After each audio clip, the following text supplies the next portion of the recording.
miembros iniciales de lo que será el Consejo Asesor de esta idea, tanto Telefónica como Google, como CISE, Banco de Santander y la Universidad de Extremadura. Repensar no es un proyecto, no es un proyecto tangible que podamos mostrar, es una actitud. Repensar es una actitud fundamentalmente de la que se derivarán seguro muchas cosas en el futuro, pero en la que inicialmente lo que queremos es darnos una oportunidad, ¿no? Convertir una idea en un planteamiento y un planteamiento en una actitud permanente en la manera y en el modo de analizar nuestro presente, pero sobre todo nuestro futuro, ¿no?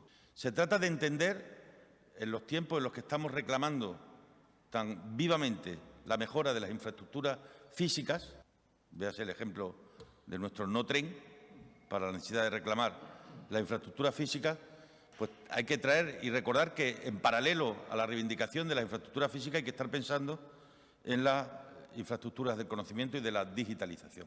Lo primero de todo esto, como de casi todo, es intentar lograr el más amplio consenso social.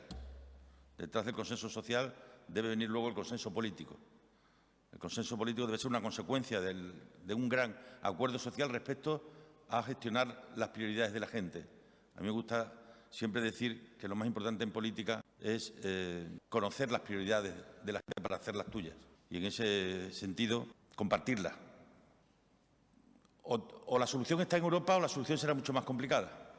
Por tanto, lo primero que tenemos que hacer es alinearnos con los objetivos estratégicos de la Unión Europea, que tienen que ver con la internacionalización, que tiene que ver con la interconectividad, que tiene que ver con la especialización inteligente, que tiene que ver con la innovación, con el desarrollo rural, con la competitividad, con la cultura emprendedora, con el turismo, con la formación profesional, con la vivienda, con los jóvenes, con la igualdad, con el empleo.